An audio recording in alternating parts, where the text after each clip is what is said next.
Hey guys, what's cracking? Godsman here, coming at you with the next installment of custom card review. Oh yeah, baby, I just got out of the shower, but it's not going to serve a point because we're going to get sweaty some more customs. Last time around, we got to some of the fun ones, right? There's a couple card archetypes which may just be the slightest bit overtuned, but they were also super entertaining to watch. I still can't tell what is a tempo and what is a dynamics. I never took music class. I'm sorry, bro. But I'm hoping that this go around will be equally as entertaining, but hopefully not quite as confusing. So let's get into it. Rando Rosu. This guy has been a staple member of the custom card community for a while, so I am definitely looking forward to see what his additions are this time around.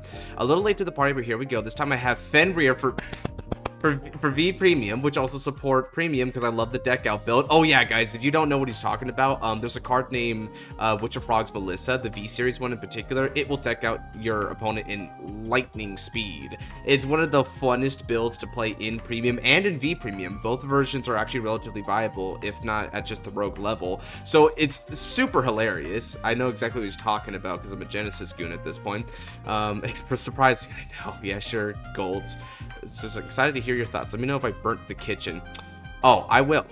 There's no mercy for the weak. Let's see. Fenrir. Arata changed grade 4 his first skill to... Well, okay, we're on to Mythical Hellsky Beast Fenrir. Okay. Let's see what's up. Fenrir ping. Wait, what? Oh, okay. Cool. We got one... this is probably Gyul, right? And then you would have Mythical Hellsky Beast. Okay, so... Boop. Can I see the next one? Okay, so here's Gyul, and then here's Hellsky Beast. Okay, cool. So let's go ahead and build in opposite order. So we'll take Hellsky Beast first, and then check out the support cards. All right. So Mythical Hellsky Beast Fenrir. This is a V series grade 4. It maintains the twin tribe and it gives you the forest marker, 14k base. All right. So this is a very cut and dry grade 4 that we see in V series. If you ever see like the Bermuda grade 4s, they also have this kind of stat layout. The beautiful beast has gained even the power to store the deity's revelation. Yeah, this is the original flavor text that came for Hellsky Beast.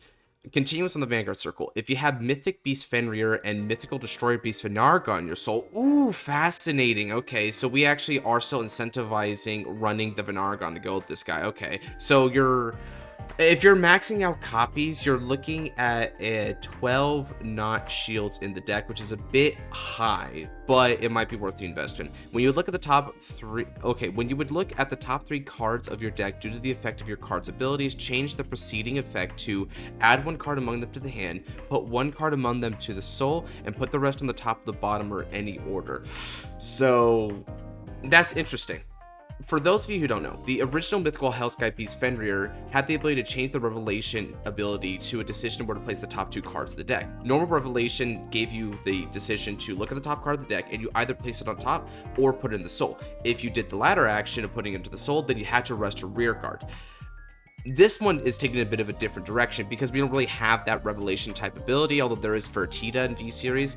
This one's taking a look at top 3s and changing the top 3s to all be like that Vanargon effect that we saw in V series, which is interesting because you already do that with Vanargon, so this is still keeping that. But if I remember correctly, this is actually a little bit better than Vanargon, because Vanargon was like a top-bottom soul, but this one is letting you add off of it, making Vanargon a +1, so that's cool. Auto on the Vanguard circle. At the end of battle, this unit attacked, costs Soul Blast 3, you may declare a grade. If you do, reveal cards on the top of your deck until you reveal a card the same grade declared, put that card into your hand and shuffle the deck. Okay. Auto in the Vanguard circle, once per turn. When your card is put from your soul into the drop zone, counterblast one and call one of those cards to rear circle. Alright, okay. So just like with most Fenrir shenanigans, you do the soul blast and then you're able to CB to call it back out to the rear guard circle. There are some things I like about this and some things I don't like about this. So it does maintain a lot of the flavor that you get with the original Hellsky Beast Fenrir of being able to manipulate your revelations and increase your search pattern. But one thing I don't like about this is that the original Mythical Hellsky Beast Fenrir had a skill where you could also draw a bunch of cards, right? So you could like keep drawing and then call something to restack and then draw again and restack again. You can't really do that loop pattern. Now, of course, if you keep doing the Peep 3 effect, then you can keep doing that. But notably, this card doesn't look at top 3.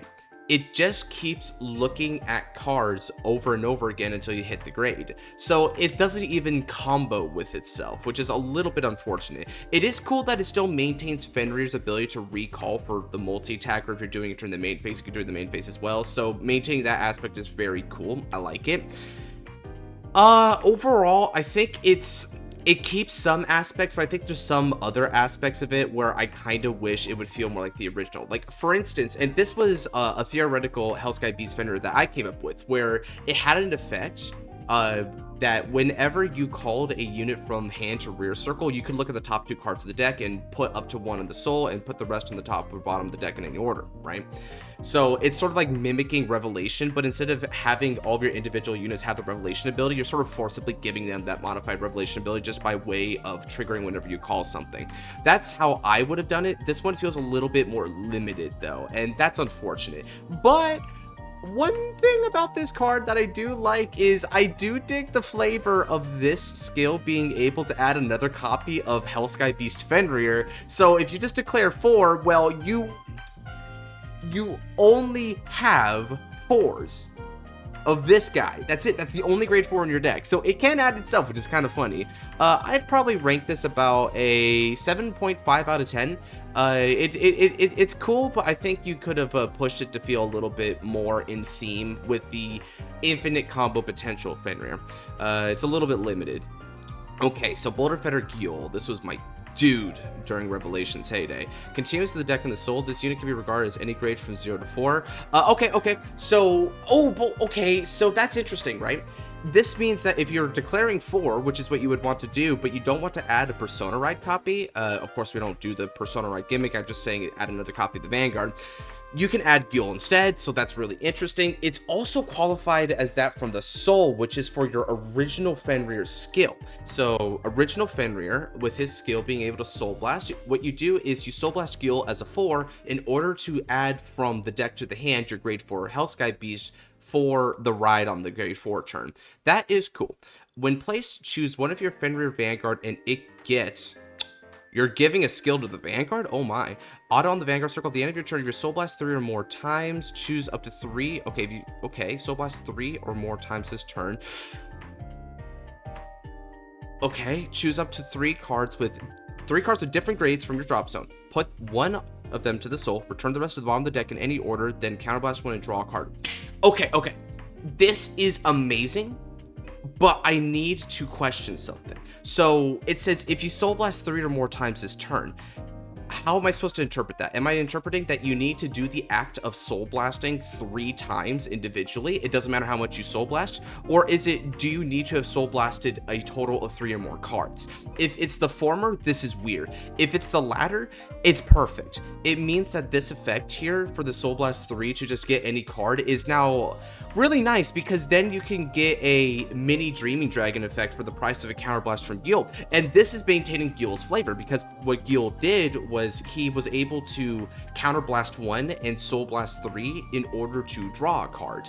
But it was a little bit belated. He Soul Blasted 3 in order to get the effect. No, he counterblasted to get the effect, and then he did the Soul Blast 3 as the cost for the draw. And by doing that, you could do some mid-battle phase shenanigans. This is a little bit different though. It's maintaining some of that cost aspect, but instead of doing the exact same cost, it's sort of comboing with Fenrir to get that draw. And it's giving Fenrir the skill rather than giving himself the skill, which is a little bit of a change, but I like that change because it means you're not overbloating Ghoul, and you're taking some of the aspects of what you put on Fenrir and expanding on it, which is exactly what you should do for a very combo-oriented branch kind of Vanguard like that. This is cool. I like this card. Also, the fact that you can choose 3 cards of different grades is a really, really nifty idea. It does benefit a lot from you being able to run grade 1 PGs. If you wanted to take it that far, you wouldn't do it, but it is nifty if you want to add a PG and a trigger back to the deck simultaneously, so that's cool. I'm a little bit iffy on Fenrir, but giving him a skill off of Boulder Feather Gil was a nifty way of expanding the Vanguard's potential, so I dig that. Also, because this isn't once per turn, multiple Gils will be able to trigger, so you can put back double doses, 6 cards total, and CP2 to drop if you want to CP for both of them, because this is the free part effect, which is really nifty. I always love recycling, so I was going to be a sucker for that regardless, not going to lie, Rand.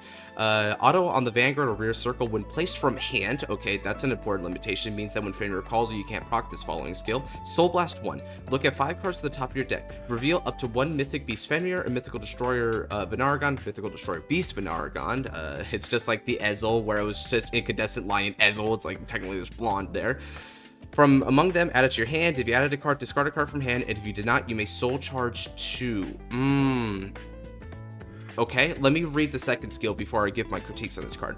Auto when this unit is put into the drop zone from soul during your or your opponent's battle phase. So, let's see. How would you put this in the drop from soul during the opponent's battle phase? What would you soul blast? This unit attacked. Okay, I'll just ignore that for now. Put it on the bottom of the deck, which is classic because Gale also had a skill to put on the bottom of the deck, but it wasn't when it was soul blasted. It just manually put itself from soul to bottom of the deck to soul charge 2. Choose one of your grade 3 or lower units. You get to take power until end of turn. If you did not countercharge by the ability of Shackle Fed or Gale this turn, countercharge 1. Okay. So, wait, hold on a second. There's something else I gotta check out, because didn't he say change grade 4 Fenrir's first skill to work for the first time instead? Okay. Change to the first time. Oh, so you can only do that once per turn. All right, that's a minor critique. It's just a minor balancing. I was just making sure that whatever he said that it wasn't applying even more. Wait, didn't he also have more notes? Plus Taro, because what's Fenrir without Taro? Oh, okay, so we're gonna have to go and shimmy back over there for Taro in a second, which is really exciting, but first talking about Gelgia. So Gelgia, there's some things I like about this, and there's some things I don't like about this. Overall, I do dig that you do have the ability to countercharge in this deck, because with Fenrir in particular, you can overextend on your counterblast quite a lot, and Gil is giving you multiple instances of counterblast. And as anyone who played Fenrir during the old days and even during V-Series will tell you, countercharge is a very, very welcome addition to any strategy. That's why during the prime G Fenrir days, I'm talking about like Stride Gate with Hellsky Beast, and then if you're going that far, then G next as well. I ran Claimer Harry. Now, Claimer Harry was a card that would bot deck a card that you soul blasted in order to countercharge. Now, this is doing a Claimer Harry type effect, but it's also giving you a potential defensive or offensive bonus on top of that. And because it's comboing during the whole battle phase shenanigans that you get with Fenrir, it's pitch perfect. The when placed from a hand skill, being able to tutor either a Fenrir or Mythical Destroyer Beast Vanargon, even if you have to discard in the process, is totally sensible, because the search range is like kind of low at 5, but being able to place it on both Vanguard and Rearguard Circle and just keep on doing this is super nifty, because otherwise you're just soul blasting 1 and then soul charging 2, so it's like placing for overall a free soul while also cycling out, say, a trigger that you soul charge to then be bot decked off the skill that Gil gives to the Vanguard. It's yet another facet of the Genesis card pool that you could utilize. Things like when Tara was soul blasted, Tara would go to the bottom of the deck. Dreaming Dragon would take your cards from the drop zone, put them back in the deck. You had 10 or more you drew. And what you would do then is, if you're trying to maximize your trigger compression, you would specifically soul blast all of your triggers and maybe some PGs, and have those be the cards that Dreaming Dragon sent back, and let all your units in the main deck. And Gelja, you know, it would just go on the bottom of the deck anyway. So adding the search skill and the Claimer Harry like skill on top of the ability to put itself back recurrent to the deck and give you a soul charge 2, this is supremely flavorful and hits all the right variables. Gelja is basically a perfectly designed unit. The only thing about Gelja that I'm a little bit torn about is the whole battle phase thing, because I think it's a cool idea in making your Vanguard an 18k base, a 16k base is potentially nifty, right? You're expanding on the 14k base that you get, which a lot of people seem to forget that about V-Series grade 4s, is that they're technically a little bit higher defensively than your average Vanguard. but I don't know how to utilize this property yet. I'm not thinking correctly if there's any way that you could do that, particularly in V-Series, because these are V-Series cards. So I'm not sure. Wait, no. I know the card. No, I know the card. How I'm such a fool. Veritrum. Veritrum has a skill where you counterblast 1 and soul blast 3 to have your opponent overcall a unit from the top of the deck over one of their units, right? So it was sort of like a pseudo Denial Griffin. I guess you would say it's more like hetero round, right? It's like a hetero round in V-Series, but that thing soul blasts 3. So this can combo off of that in order to then give you defensive power, and then you can also countercharge me that Veritrum is effectively, oh yeah. And this is so cool because Fenrir can just add it from deck to hand, so you can have the guaranteed Veritrum at all times. Okay, I see the line of play. I see what you did there. This is beautiful. Okay, not gonna lie, I think Hellsky Beast I was a little bit harsh on. This is a bit better than I realized, but what's making this all really flow beautifully isn't the Hellsky Beast necessarily. He's just a facilitator. It's Gil and Gelja, which are fulfilling all the correct niches, and it's striking the perfect balance between card design, harkening back to the old themes and playstyles while also being relevant to the current iteration of the strategy. Beautiful design. Alrighty, and also I'm just a biased Genesis weeb anyway, so you know you're gonna get some extra love from me. Okay, so what's the Taro do? So Goddess of Sound Sleep Taro, Grade 0, 5k, 10k shield. This was a trigger. Continues, this unit is also considered a trigger unit, but you don't get power when checked. Okay. Note, Fenrir can call it out of the bind zone, which can be then put into Soul via Valencia for next turn, allowing for a 5 attack combo.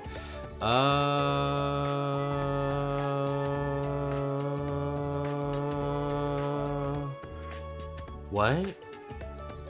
So it's a trigger unit. You don't get power when checked. Is it? Wait. Okay. Hold on a second. So he's saying an extra attack combo. What am I missing about Taro? I'm either missing something or... okay, so he didn't say anything else there. Okay, I don't know. Is this meant to be a stand trigger like the original Taro was? Because if it's meant to be a stand trigger, then I kind of get what you're talking about. So you're just adding stand triggers into it, but then some of the combo stuff, because you can like put it into Soul via Valencia, which I understand what he's talking about, especially because Valencia has the whole main phase Soul Blast thing, and then you can put back cards one at the bottom, then one back into Soul, so you can do a combo. Weird. I don't understand what's his Taro. I think he needed to specify like the trigger ability, and also if it has a ability like the way Taro did, because Taro had Revelation when placed in the rearguard circle, and then when it's soul blasted during your turn, you're able to bot deck in order to stand one of your rearguards. Does it do all that like the original Taro, or doesn't it? I don't understand. So I'm sorry, I can't rate this card because I simply can't comprehend how much of this is supposed to be like the original, like what liberties are here or not. But as for the 3 Fenrir cards, I would totally play these in V-Series. I think these allow for a lot of like combo potential, and although I think the overall combo potential might not be quite as high because of the limitation you put on Fenrir's continuous skill, especially after the errata that you put retroactively, it still has a lot of the play pattern that I absolutely adored about it. So overall, I think you really hit the nail on the head here. Probably gonna rate the overall package like 9 out of 10.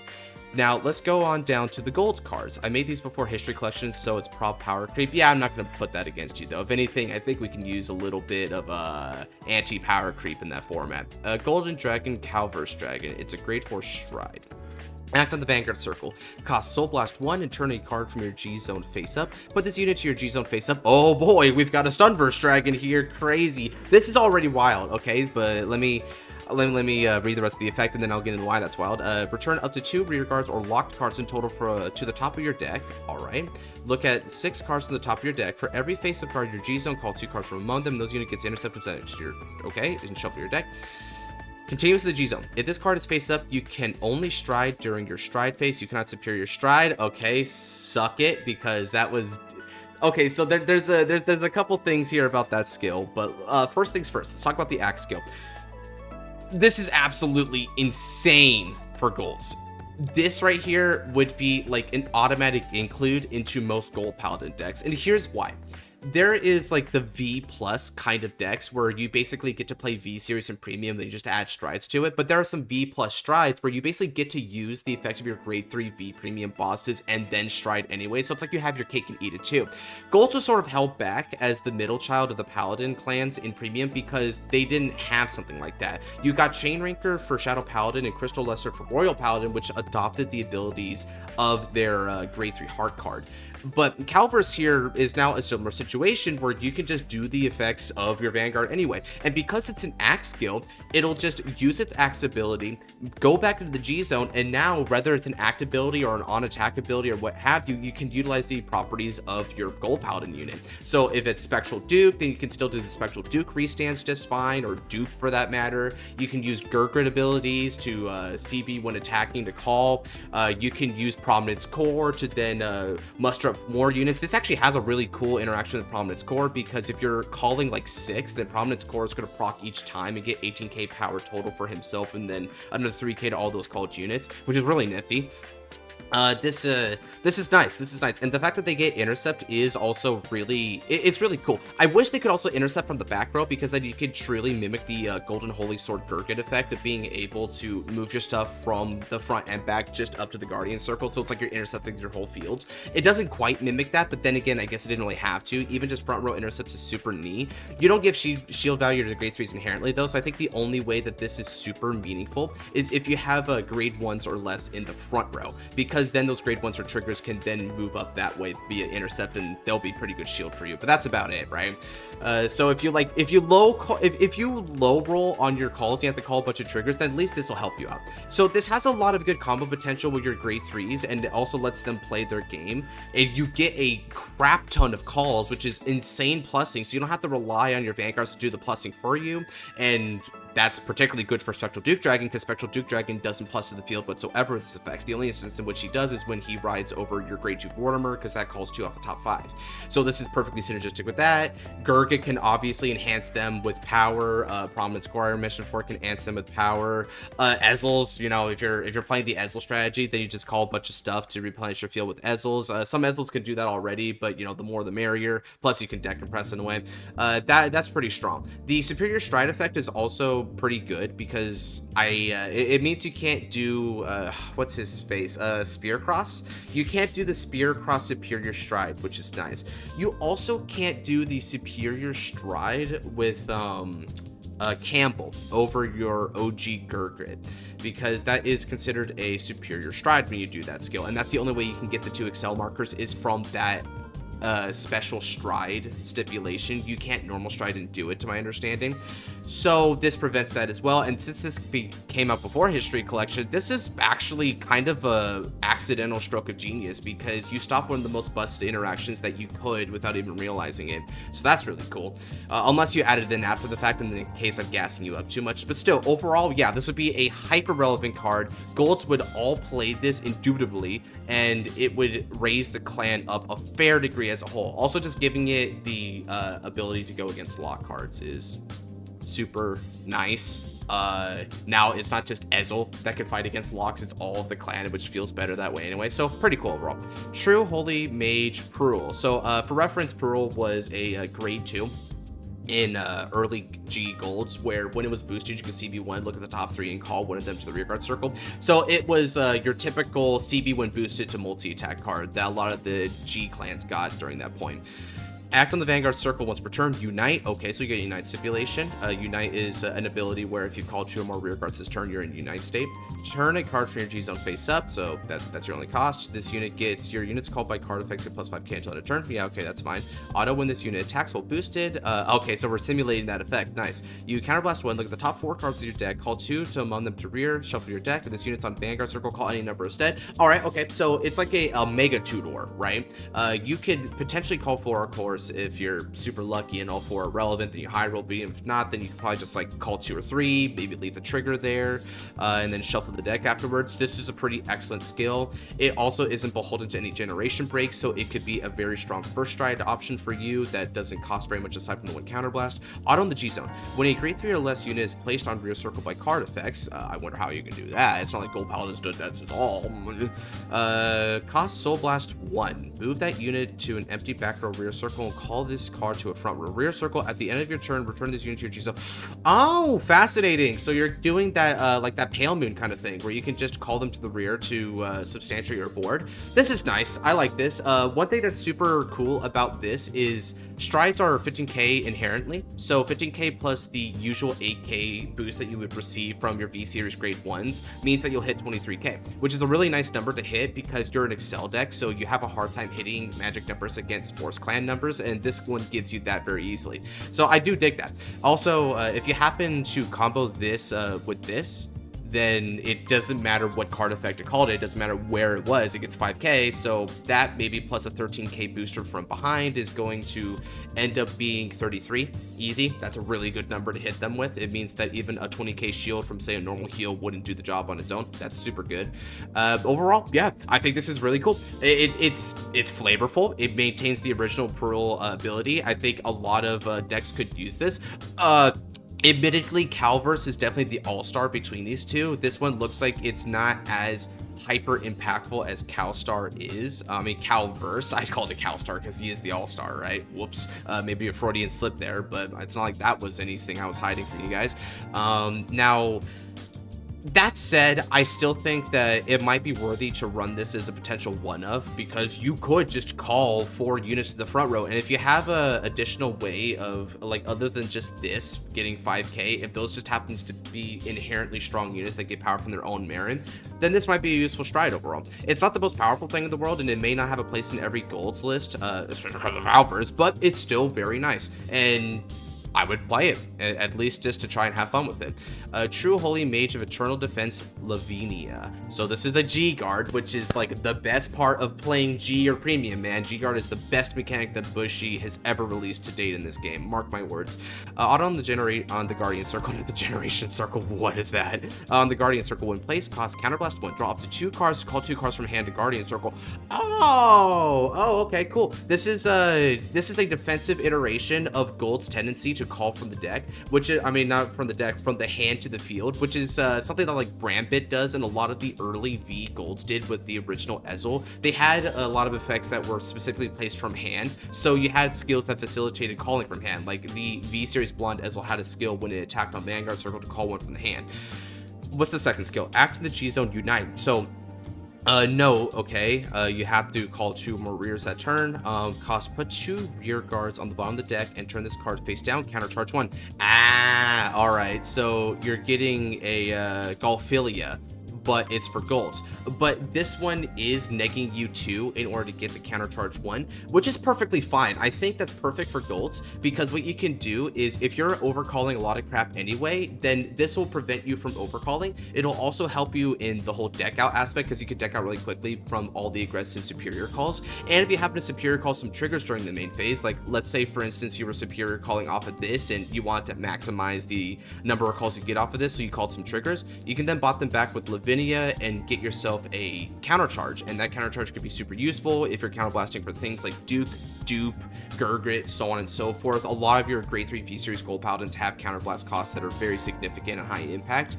So yeah, overall, this is a very intriguing and flavorful G-Guard. I think this G-Guard would absolutely see a place in the clan, even if just for your one-of flip fodder that can keep flipping itself face down every single turn. You could definitely make space for it, and it's super fresh and unique, because when it comes to being able to defend pretty well with your G-Guards, this doesn't do that too well. I mean, it gets you a +2, which is super nice, but it's not like super high shield value.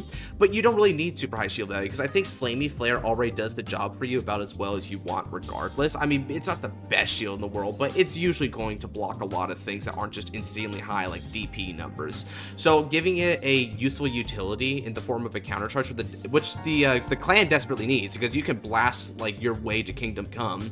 Yeah, it's super poignant. I gotta say, I think overall, there's not one card here that I would complain about. This is a 10 out of 10 Gold Paladin thing here, so really well done. You definitely lived up to your Gold Paladin insignia down there, man. Bonus regardless piece for premium. Okay, cool. What do we got here? New defensive creep in premium just cropped. Okay, so you have Honolly there, and Zarzan is dead, like he should always. Continuous staple. Cards with continuous staple cost 1 cent. The best effect ever printed, man. Slay the wallet. Slay the greedy, money-grubbing card game TCG markets, the secondary market, they're there to kill us all. This is amazing. That is, oh my god. Honestly, dude, I need this to be the thumbnail just because it's that funny. People need to see this the moment they can. This card can be played from your deck, and play this to reveal this card. Okay, interesting. Search your deck or drop zone for up to 3 cards with elemental in their card names, reveal them and add them to your hand. Until your opponent writes a grade 3 Vanguard, you cannot ride the reveal cards. You can only play up to 1 gray elemental per turn, and your units with elemental in their card names cannot attack. Shuffle your deck. Oh, I just realized you have like the earth and shadow elementals down there, but they're being obscured by the card text. That's interesting. So effectively, you're able to toolbox a lot of your elementals and get them going for your cyclone plays. But the drawback, of course, is you've got to hold on. You can't do the early game beatdown shenanigans that ruined the format before we got the nuclear ban list that turned premium to the Wild West, if you guys remember that. This is putting a lot of the balances that you need. It's funny that you can just play it from your deck immediately or from the hand. It's kind of like a crest. It would have been cool if this was like a crest that you got, right? Where it just has that blanket skill and all these different stipulations to it, because it's basically acting like a crest. The only difference is that it's taking up a spot in your main deck, and B, it's also taking up your potentially valuable regardless piece spot, which maybe that is by design. You're trying to get those somewhat minor downsides in order to allow the elemental engine to exist again, of course without Zarzan, as the art so tastefully yet subtly illustrates. Yeah, okay. And I'm not gonna lie, my premium knowledge and the knowledge of all of the elementals that exist within it is a bit behind the times, so I couldn't equate just how strong an effect this is, but I think it's still cool. I mean, it is still a +3 to you, and it sets up all of your elemental combos. You can toolbox a bunch of different elementals. I think conceptually it's pretty nice, and it comes with like really effective limitations that stops you from just abusing the opponent in the early game. Not bad, not bad. Yeah, gotta say, all in all, this dude's been hitting it out of the park. These are some really sick units to look at, and I want to get like at least some of these here for the thumbnail, man, because yeah, these rule. Okay, now let's go on to discount 4285. I made a Honkai Impact 3rd custom card list, but since it's only limited to 10 to 12, only limited, I can't place it all, so for now it's just the crest, the ride deck, and the stride deck. All right, cool. It's kind of funny because I noticed there was a significantly higher jump in my view count for the first episode of this season of custom cards, and everything else dropped down. And I get the implication that it was because of the Honkai card there. It doesn't look like there's any Honkai art, so I won't be able to clickbait that again, unfortunately. But hey, you can't blame a guy for trying. 13 heroes of the previous era. Oh, and also I don't know a lick about Honkai, so forgive me if I can't point out the references in these card effects. Crest. You can perform stride, and you cannot ride grade 3 or greater cards without Kevin Kaslana in its card names. Okay. Active once per turn at the beginning of your or your opponent's battle phase. Cost retire all of your rear guards. Well, that's a severe condition. And until end of turn, all of your vanguards get power plus 1,000 for each card retired. Okay, so if you wipe your entire 5 cards, then you get a 5k defensive like your MLB. Fine. Continues during your turn. If you have a grade 3 or greater vanguard with Kevin Kaslana in its card name, or if you heard that before, all of your vanguards get power plus 5k for each face-up card in your G zone. All right. So this is it. This is an interesting crest stipulation because normal crest will give 5k to your front row for every single one of your face-up G cards, but this one is just giving to the Vanguard, and between that and wiping all of your rear guards, it's clearly illustrating that's supposed to be a Vanguard-centric strategy, which is, it feels like Overlord, right? Like, it's particularly like Overlord the Rebirth, which locked all of its rear guards. This one just, like, kills them straight up, but still, it's got the similar vibe. Continues during your turn. If you have a grade 3 or greater Vanguard with Kevin Kaslana, okay, we're really insisting on this name restriction. All of your Vanguards get power 1k for each Flame Chaser Fire Moth unit in your bind zone. So there's a bind mechanic, but this is retiring them instead of binding them. So it's not inherently ramping them unless you have something here. Continues with a Flame Chaser Fire Moth unit with rank in its card name. Okay, this is something I think I understand. If I remember correctly, there's some sort of like organization and they have like number ranks to it, which is why the that one card that I saw was like rank 5. I believe that was her designation. Okay, so when they would be sent to your drop zone, if you not have another card with the same name as that unit, your bind zone, bind that unit instead. Ah, okay, so this is where the retire is coming in. So you're doing the retire bind shenanigan like your Narukami or something, but they only bind for different named units. So it kind of reminds me of that one collab set from Quintessential Quintuplets where they also wanted you to accumulate your bind. I forget if that thing was same or different name, but I think it might have been different name. Correct me in the comments if I'm wrong about that. I have not a lot of knowledge about it, right? There was a dude who was playing it on stream at least, so that was cool. This feels kind of like that, and that's nice. Okay, so let's get just the overall idea of this crest down. You're going to be wiping out your field very consistently in order to give your Vanguard some power. Your Vanguard's going to be getting more power cumulatively based on the number of your face-up Gs because of your crest. Your Vanguard's also going to get power for every one of your Flame Chase slash Moth thing in the bind zone, and you're binding them when you retire them, so the crest is also accumulating your binds, and they might self-retire as well. All right, rank 1 Deliverance, Kevin Castellana. I'm assuming rank 1 also means that it's like number 1 in the organization, hence the leader. Grade 0 boost 6k. Wait, grade 0? Okay. So normal grade 0 stats. Normal unit. When this unit is rolled upon, if you win second, draw a card. Hero from the Oh, okay. So the Kevin gets an entire ride line dedicated to him. That's cool. Let's see, hero from the previous era, Kevin Castellana. Assuming it is him, I guess. I don't know. To my understanding, Honkai like just has a lot of females, so it could very well be like a misleading name. Grade 1 boost, AK power, 5k shield. Okay. When this unit is rolled upon by when this unit is placed by riding from your starter, so you need the specific starter here. You draw a card and you get a. Okay, so this is just like Stride deck set stuff. You just get the extra draw and you get the crest. All right, cool. The World Serpent, Kevin Castellana. Normal unit. When this unit is rode upon by strongest Flame Chaser Kevin Castellana, Soul Charge 1. Search your deck for up to 1 Flame Chaser Fire Moth unit with rank in its name and a different card name from the cards in your bind zone.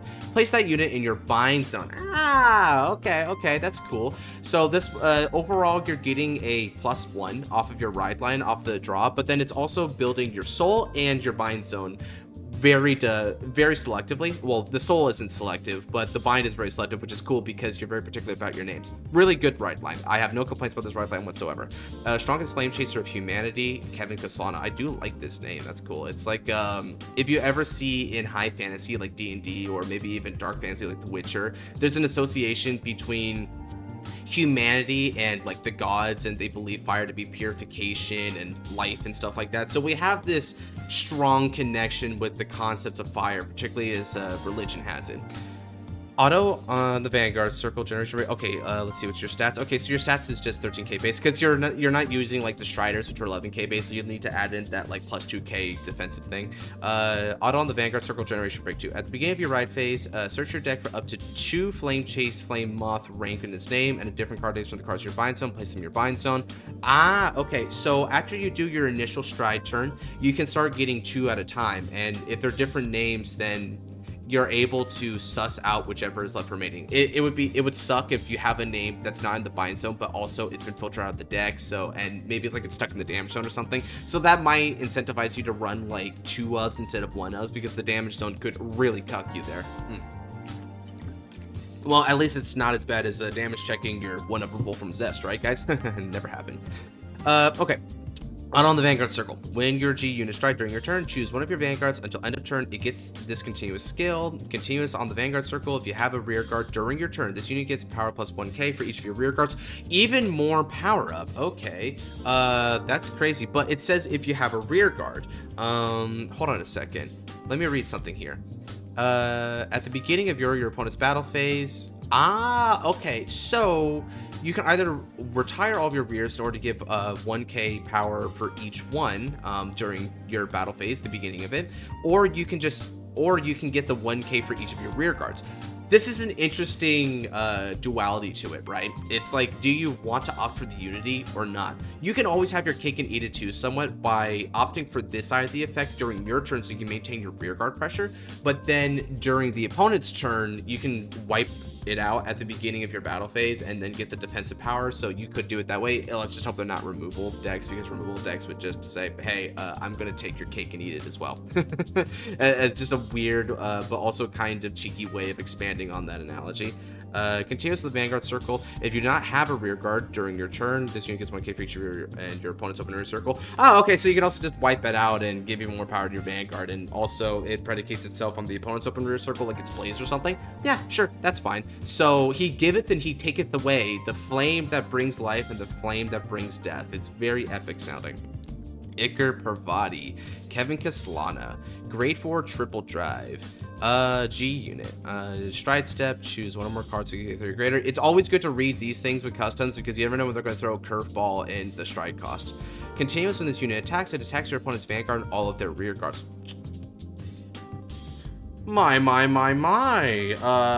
Methinks it would behoove to simply go for this effect then and leave this to wipe out the rears. Oh, but if they leave no rears for you anyway, then you would just do this regardless and just a swing at the Vanguard. Okay, so you can't lose based on what your opponent does with their board. That is really dangerous, but I like it. It's refreshing to finally see something where you can reliably go into any matchup and say, this will still play optimally.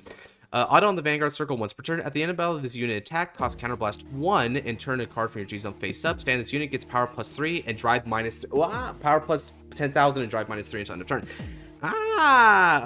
Okay. And as long as there's no way to give your Vanguard any extra drive, it's basically a bigger, badder version of Varga Dragras. If Varga Dragras was a stride, it would do this. Except, of course, it also has a brawler effect, which it's kind of fine because Varga Dragras already wiped out the opponent's front row. So this one is doing that too, but instead of wiping it out by effect, it's just going to beat them up with the knuckle sandwich. Or, well, I actually don't know what Kevin's weapon of choice is, if it's anything. For all we know, he could just be throwing fireballs like he's a D&D wizard. I cast fireball! So overall, yeah, good payoff. You're just beating them down, and this also is double dipping on all of the power bonuses that your Vanguard got anyway, but it's not getting any extra drive pressure, and because it's not discarding any cards but not getting any drives, you just maintain your card economy equilibrium. A perfectly serviceable card. I like that. The Deliverance, Kevin Kaslana. Grade 4 triple drive. Okay, so this is another G unit. So this must be your bigger one, right? Stride step, discard a grade 3 card, Kevin. Aha, okay, yeah. So just like in true stride deck set card design philosophy fashion, we're getting the I guess your first stride, which just is the easier one to fulfill, easier costs and easier conditions, and then you've got your finisher stride, which requires a persona copy, but kind of like what Xerath Dragons were like. So that's cool. Continuous when this unit attacks your opponent's Vanguard and all of your opponent's rear guards. Okay, so it still has this effect, but what about the other effect? Auto on the Vanguard circle, generation break 2 once per turn. When this unit attacks, cost counterblast 1 and discard a card. Okay, so we're definitely putting our back into it a little bit more as far as cost is concerned. And perform all the following according to the number of Flame Chaser Fire Moth units in your bind zone. If it's 7 or more, okay, so this is cool. I was about to say, where's the scaling for the bind zone aside from the power? 7 or more, this unit gets plus 20k until end of turn. Okay, that's pretty big. 9 or more, this unit gets critical plus 1 until end of turn. This is progressively becoming more like Chrono Tiger Rebellion. I like it. 11 or more, Vanguard circle once per turn. At the end of this unit attacks, stand this unit, it gets drive minus 2 until end of turn. Okay, so you're still maintaining your equilibrium card advantage because you're discarding, but you're getting an extra drive back, which is superior because you're getting some drive pressure to go with it. But this is going to be even bigger than the last one. It's going to have an extra critical for both of those attacks because these are both until end of turn boosts. Nice. And you can't double them up because this is a once per turn stipulation. Really excellent card design so far. 13 or more. Ooh, what's this do? At the end of the battle, this unit attack. This unit is stand. Your opponent cannot play sentinels until end of turn. Oh, snap. Oh, let's go. Okay. So that's cool. So it's not for both attacks. It's just for this attack. Now, what's dangerous about this is, if I'm reading this correctly, you you can still have rear guards with this play pattern. Of course, your Vanguard might be a little bit smaller because of it, but you can still have rear guards for it. So I don't know if it's fair to shut off Sentinels for the entire rest of the turn, but maybe that's fine on account of you had to get to 13, and 13 seems like it's really tough to do. So, okay, I'll give you that. Everything about this is super nice. It's my favorite thing about this entire deck, aside from the really good card design with good balancing, good grammar, a good understanding of the timing of effects and what the cost should be like, my favorite thing about this is it maintains a consistent play pattern. It is all about your Vanguard. It's all about you, Pearl, on your 16th birthday. All the binds, power for this guy. The crest, power for this guy. Removing all of your rear guards, power for this guy. The effects here, power for this guy. And then what's the point of the power for this guy? For the restand and making it even more deadly? Yep, that is the perfect payoff and the reason to have power for this guy. This guy is going to be doing all of your offense. Now, you are making me regret a little bit only having 10 to 12 cards, because I would be genuinely intrigued in seeing what your rear guards would do. So maybe in a subsequent episode, or maybe even next season, we'll get to do that. But yeah, as far as proof of concept goes, this is phenomenal. I really like this, man. There is nothing wrong with this whatsoever, and I just love it, right? I love that it's taking the idea of self-bind, and it has a way of building up incrementally your Vanguard win conditions, which is very much like Chrono Fang Tiger, which is another one of my favorite G decks. Chrono Tiger Rebellion in particular got 5k for every 2 cards in your bind zone, and then it would also get a critical to drive for binding a card from your field in hand. So you would just hit them with this massive battering ram that could, in the late game, get conceivably above 100k power, and that's basically insurmountable for G standards, aside from just perfect guarding the sucker. So I like that play pattern, and this one has like really cool combo, and it's also good because it's a ramp deck. Ramp decks and huge, progressively harder to beat bosses really go together. That's just a general way of playing TCGs that a lot of people jive with, and hell, I'm no exception that way. So excellent so far. I'd say this is also a 10 out of 10. After the jank of the last episode so far, we're 2 for 2 on excellent card design. Okay, Azododon medical series. Please just scroll to replies. The G docs have a better, neater format. I don't know what went wrong in Reddit. Okay, so let me just ignore this and go to the docs as he has beckoned me to do. Okay, so here's our medical series. Request edit access will not be necessary. Throat is rejuvenated. All right, medical trainee tar 1. It's your so it's just your standard starter. You know, wrote upon, 1 second, draw a card, all that good stuff. Medical relaxation, Adathin. Oh, I feel like there's a sex joke to be had about that, but it's not coming to me. Well, that's actually kind of a funny play on words. Anyway, I'm getting distracted. Auto on the soul. When your medical authority Yuka bar is placed on Vanguard Circle during the ride phase, so that would be your grade 2, I'd imagine. Put this card into your damage zone face up. Choose a card from your damage zone and put it into your soul. Okay, so that means, at the auto in the rear circle of the middle, this unit boosted a medical Vanguard. Cost counterblast 1 to put this unit into soul. Choose a card from your hand. Put it in your damage zone. Choose a card from the damage zone without Sentinel and put it in your hand. So this card can CB and put itself into soul in order to swap damage. Continues the damage zone medical combatant. Oh, okay. So I was wondering, because this card can put itself into the damage zone, but it didn't seem like it did anything in the damage zone, just a rear guard effect. But now this is it's a medical combatant. Is there anything that can explain medical combatant at all? I'm not seeing anything just on my skim here, so we'll just have to trust that like the grade 3 Vanguard can inform of what this keyword is. Seems like a cool card. Technically doesn't plus you at all as a ride line, so that is a little bit unfortunate, but I mean, hey, it's not like we always had to plus you with our ride lines.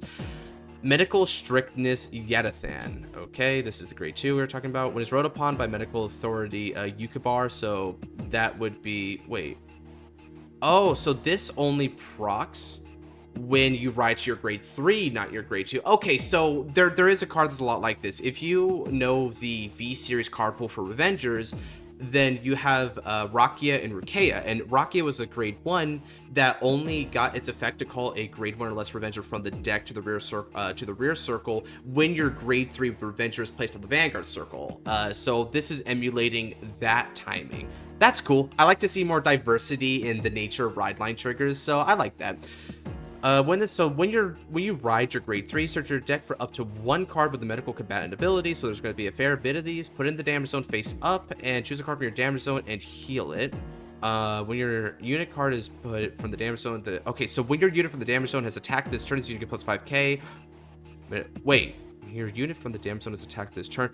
Oh, wait. Okay. So I think I know what medical combatant does. It lets your units attack from the damage zone. That's really funny, actually. I mean, imagine if, like, you deal a damage to the opponent and then their damage returns fire. That would be the most sassy, bitter thing I've ever seen in this game. That's really funny. Assuming that's how it works. Maybe it's just during your turn you get to attack with them and it's not like a counter attack during the opponent's turn. We can't all be Shirley, after all. Okay. So this also doesn't plus to my understanding, but wait, hold on a second. Wait, no, these do plus, but these plus not in the normal way. They plus by getting combatants into your damage zone, and if they do swing for you, then it's like having extra attackers. So it's like if your Excel markers were located in your damage zone, which is inventive if nothing else, and it definitely caters the sanctuary. All right, medical authority Yukabar. So this is the big cheese. What does you do? Continuous on the Vanguard circle. If the number of cards in your damage zone is more than or equal to your opponent's, all of your units get plus 3k for each card in your damage zone. Okay, so you're inclined to take more damage than them at all times. So one way your opponent can shut this down, and since this is a continuous skill, is let's say you're at 4 damage and they're at 3. If they go up to 5, they automatically shut down the power up here, which might be a strategic way of doing it. But if you're at 5, then there's no way they can shut it down unless they're greed on or something, which can go up to 6 damage and still live. That's inventive. I like that. This is, it feels like Varka Drag Race, where you're giving your opponent a choice on how much damage they take in order to tone up or down the severity of your plays. So you have to play the dance with your opponent on anticipating how they're going to respond to your gimmick, whether or not they're going to take damage or stave you off as much as possible. And based on that, you might switch your attack patterns to where you emphasize your more important heavy hitting units to go first. That way that they will have to deal with this power up no matter what. Is particularly if you have on hit skills, then you would have to do that. But if it doesn't matter either way, then maybe you'll change up your attack patterns to where you'll snipe with your small units first. That will get the 3k power up no matter what, and then even if they go up to 5, then your naturally larger units will still be able to hit over them if they say hit defensives. There's some versatility here. I will say it's a pretty thought-provoking skill. I like that, especially because Angels is meant to be thought-provoking as a deck. It's one of the more strategic archetypes. Well, do you own the V-Series Gabriel, but you know, that's its own story, right? We can't all be perfect. Out on the Vanguard circle, in this unit attacks, if you have 2 or more medical combatants in your damage zone. All right, Soul Blast 2, Energy Blast 2, and this unit gets Drive +1. Cool. Utilizes various sources of resources, and Soul Blast 2 and Energy Blast 2 for +1 that's also aggressive in nature. Cool. All right. A continuous the damage zone medical combatant. Hey, okay, so we can finally learn the specifics of this. When this card is face up in your damage zone, it is regarded as a unit, and okay, so it's regarded as a unit, and can attack or boost by flipping it from face up to face. At the end of that action, put this card into the drop and put the top card of your deck in the damage zone face up. Oh, interesting. So it's like, this is fascinating. Because imagine if your Excels now were also potential boosters. So let's say that they do hit defensives. Then what you can do is, instead of having like an extra small attacker, you can have them be boosters for one of your front rows so that they can still barely get over the defensive threshold of their Vanguard, which is even more versatility. Wow, okay, that's a nifty. Okay, so we got some notes here though. I'm so enthralled by this right now. Like, holy crap, this is one of the most creative card designs I've seen so far in this entire season, no joke. For medical combatant boosters, a front row unit of your choice can be boosted by those cards. The rules of the game are still normally applied. You cannot boost one card with 2 cards. Boosting your Vanguard with MC, and then resting the back row center column to boost alongside. Okay. So that means that if you have a unit in the back row that can boost, you wouldn't want to boost with a unit in the damage zone because you can't boost with multiple, so you're just being redundant regardless. That's fair. Medical combatants can be chosen for trigger effects. However, front trigger will not give them power as they essentially don't have a position. That's fair because front triggers by the rules of the game only apply to front rows specifically, so these don't count as front rows. This also means that when you're choosing a unit in a specific zone, you shouldn't be able to choose them, I believe, because they're not on rear circle, for instance. So if it says choose one of your like rear circle, they don't apply for that. So that's all fair. It's also cool that you have like this whole flip down and then like put the top card face up. So you're not you're not counterblasting for the extra attacks necessarily, which I think might have been fair, honestly, especially since this doesn't counterblast anyway. But you are still putting the top card there. It's not a damage check, so you don't get rescue check bull crap. That's a plus. And also, you could hit another medical combatant, which means that you could high roll into extra multi-attack. That is a little bit scary, though. That might be, I wonder about that, because if your medical combatants can be really big attackers, that could get a little bit crazy, especially since your medical combatants are qualified as units, so they will also benefit from this, which at maximum, if you're at 5 damage total, you will be giving all of your attackers plus 15k. If your opponent is also like 4 or 5, or particularly 5, because then they don't want to take a damage, this is going to be crazy. This is like some Shadow Stitch crap where you're constantly barely hitting over their numbers and you just keep asking guard or die, guard or die, guard or die, guard or die. So I wonder if this could be a little bit too easy of a frequent endless multi-attack loop, or if I'm just overblowing it up and it's high roll, much like how Shadow Stitch was. I gotta think about that for a bit, but still, very fascinating deck concept. Let's see, we got some support cards. Medical Sweetheart Chesed, okay. It appears to be a grade 1 with normal stats. Out on the rear, when a card without the medical combatant ability is put in your damage zone, Energy Blast 1, and put this card into your damage zone face up, and put that card into your hand. If your opponent's Vanguard is grade 3 or greater, you may draw a card. So you Energy Blast 1, and you also get to +1. Because if you're, I mean, you only +1 the opponent's Vanguard is grade 3 or greater, of course, but it's an Energy Blast 1 in order to not just get the card back, but you also draw. It is reliant on you not hitting combatants, admittedly. Oh, and also because it's a grade 1, what you can do is you can just place it there. You don't boost with it. Instead, you boost with one of the combatants, and you just leave it there.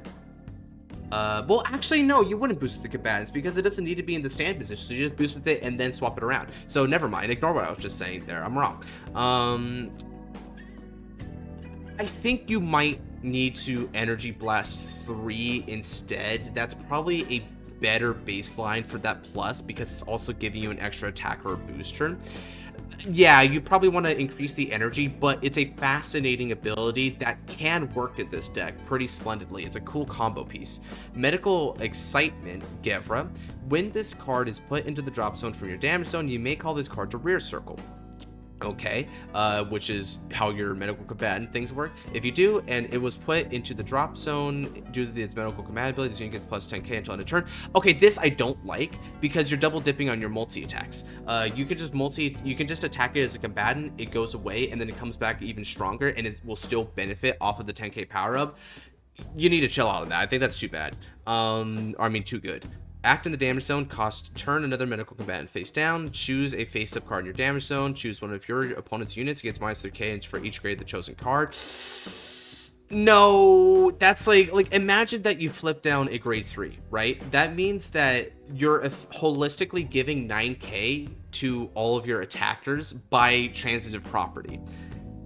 Yeah, this card is too cracked. It attacks too much, it has fantastic power lines, and it has virtually no cost associated with it, so this one was a miss. Medical Intelligence Femon. Auto in the damage zone. When this unit attacks, perform one of the following. If you have at least 3 cards in your damage zone, perform both and draw a card. Counter charge 1 and soul charge 1. Continues the damage zone. If you have Yuka bar, this unit gets 5k and also medical combat. This attack, this is fine. Being a 15k attacker continuously, no matter what, as long as you're just in the damage zone specifically, which means it's better in the damage zone and it's just normal on the rear circle, which is an interesting design philosophy for this deck. That means that in true Celestial style, you can very much handpick which units are best for the damage zone and which ones you want to stay on the field. I like that aspect of it. This is poorly designed though. It's a free counter charge that's also it's a free counter charge, soul charge, and draw one for just having 3 cards in your damage zone, which is stupidly easy to do because it doesn't require any effort on this part. You simply play the game. And because it's from the damage zone, one thing that's interesting about this is you can throw this combatant there, and then once it's done and it goes away, you could actually add it back to the hand off the skill of this card, which means you can get it back for extra abusing power. And if you happen to hit multiples, then you just keep going over and over and over again. And also, in addition to all the counter charges, getting the soul charges makes it really easy to do the Soul Blast 2 and Energy Blast 2 condition of your grade 3, which was pretty good because it felt hefty. Yeah, this one's another miss. It's it seems like your concept is really good and it has a lot of interesting decision trees associated with it, but some of your rear guards are lacking some of the fundamental balancing aspects that keeps them from being overtuned and easy to abuse, particularly in a nation like Keter Sanctuary, where you can call upon your cards easier than other nations. Medical Creativity Mozifer. This is a grade 3 rear, looks like. Auto on the rear circle of the Annabelle, this unit attacked a Vanguard, cost counterblast 1, and put this unit into your damage zone face up. Choose a medical combatant and call it to rear circle. This one, okay, so this one's kind of interesting because, wait, hold on, and put it in the damage zone face up to be a combatant. Okay, so it is another multi-attack, right? Because what you do is just you just CB something random, right? Which can then just be countercharged super easy. So you just CB something, you put it there, and then it can be an attacker from your damage zone while you can also attack with something from the damage zone. As a matter of fact, and this is really hilarious to think about, why not just CB and then just choose this to call it a rear guard circle, right? Like, that's the play, which is super funny. And then after calling it there, because it's not once per turn, you can keep CBing and then calling it back. And in addition to your loops here, with this, you just keep countercharging it back and keep multi-attacking with it over and over again. And again, like Shadow Stitch would suggest, if your opponent is at 5 damage, what are they going to do? They have to just keep attacking, like they have to keep guarding these pokes over and over again. This is way too much attacking. Medical Pillar Ziwa. Auto on the rear circle, if you have a medical, wait, did I? Yeah, okay, no, I'm still on track. Sometimes I accidentally overlook a card and skip ahead, and I have to make sure not to do that. If you have a medical Vanguard, all of your medical combatants get power plus 8k. No. If you have at least 5 cards with medical ability in your drop zone, your Persona Ride also increases the power of your medical. No. Continues the damage zone, medical combatant. See, here's the thing. I think this is one of the biggest issues. You're giving too much multi-attack and too much power, right? You can't have both. Like, Flagberg can attack a lot, but Flagberg doesn't hit for particularly high numbers. Most of Flagberg's attacks are 1-card guards. Same thing with Maelstroms, most of them anyway. But with stuff like this, where your persona is going to them, plus the 8k, that's 18k, on top of the maximum 15k, like let's say it is just 12k, right? That's 30k power to all of your attackers, every single one of them. And you can keep looping extra attackers. You have that grade 2 that after it's done attacking from the damage zone, it just comes back with an extra 10k. You could be looking at upwards of like 10 attacks potentially if you have all of your damage in line for it. And also because the medical combatant is inherently able to check into new medical combatants by refreshing it from the top of the deck, there's potentially even more attacks depending on how much you high roll. So you're overblowing your gimmick. It was a really strong idea, but all of your rears are milking it to oblivion, unfortunately. Emergency Protocol, normal order, grade 2. If you have a medical Vanguard, okay, fair. Choose any number of cards in the medical combat ability in your drop zone, return them to the deck and shuffle. If you return 2 or more, energy charge 3. Let's see. Neg 1 to recycle and energy charge 3.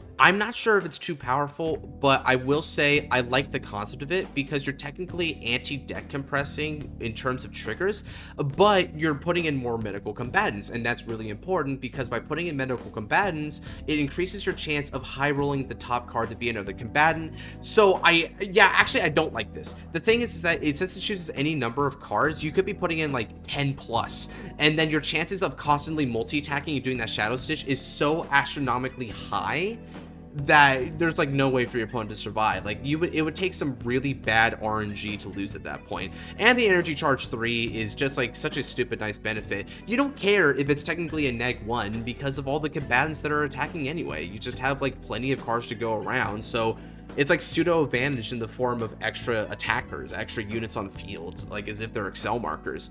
So yeah, unfortunately this one is in a similar vein to a lot of the other cards where they're too much because they don't have any upward limits to them. It's too high a ceiling for this deck overall. But despite the lack of card balance, this is one of those ones where I have to say I am completely enamored by the deck concept. So I'm still going to rate this an 8 out of 10. It loses 2 points virtually because the rear guards are really soiling your card balance. But God, do I want to play a deck like this. Just properly balanced, of course, but Lord, this would be so fun. All the Angels fans out there in the world would love this. And honestly, this is kind of funny. I feel like this is in part because of Reziel's introduction as a Vanguard, but a lot of Angel Feather fans are coming back with a newfound fervor for custom Angel Feather-like units because they really want to be able to play their clan again in the new format. And I understand that totally. So I think this one's another addition to that. It definitely takes it in a more unique direction that isn't typical for Angels, and it's busted for sure. But man, it is fascinating. Okay, aggressive pin. How much do you got there? Whoa, that's really big. How long have we been recording for? We have been recording for just over an hour. Okay, yeah, so that is going to be it for... That's going to be it for this one. So next time around, we're going to be looking at aggressive pin stuff. Looking at like just this, it seems like we're gonna get into some manga cards, so that's cool. And yeah, just crossing down. How much more do we got? I think we're past the halfway mark for customs, it looks like, so that's cool. Let me not look too intently at that because I don't want to spoil myself, right? Overall, yeah, really good ideas. I think a lot of the ideas here are either, in the case of new concepts, really fascinating, or for old concepts, they're super faithful to their original deck premise while also expanding on them meaningfully. All four, was it 3 or 4 different kinds of decks that I looked at? That's 1, that's 2, and then that's 3. Okay, so I looked at 4 different things. I looked at like Fenrir stuff, gold stuff, the Honkai stuff, and now the medical stuff. Pretty good split all around. I'm sorry I didn't manage to get through a lot of viewers today, but we had a lot of cards this time around, like full sheets here. So holistically, I think we went through like... Well, I don't know, maybe it's like 20 plus cards or something, so it felt like we at least like did a fair bit of reading this time around. So I'll try to pick up the pace for the next episode, get that out sooner rather than later, so that we can at least get back on track timeline-wise. But still, good episode. Let me know down in the comment section below which one of these cards were your favorite. Do you guys like the Honkai and beating them up Vanguard style? Maybe y'all are the Fenrir or Gold Goons and you want to stand up for your favorite clan. Or maybe there is something about these medical archetypes that I'm not understanding, and maybe it's more balanced than I thought about, or maybe it's even more busted than I initially conceived. Either way, I may not be surprised if you let me know down there. I definitely read the comment section, so do be sure to contribute if you like. And with that said, if you like this video, then go ahead and check out my other custom card reviews. We have the season well underway here, and the previous seasons you want to catch up on those in case you're starting to get in the groove of it and you like these custom card reviews. If not though, then don't fret, because I've got loads of other Vanguard content. We're looking at top 10s, anime reactions, fight nights, discussions, the whole shebang. So check it out. And if you like what you see, consider leaving a subscribe and turn on the notification bell next to the video. And with that said, take care. God bless.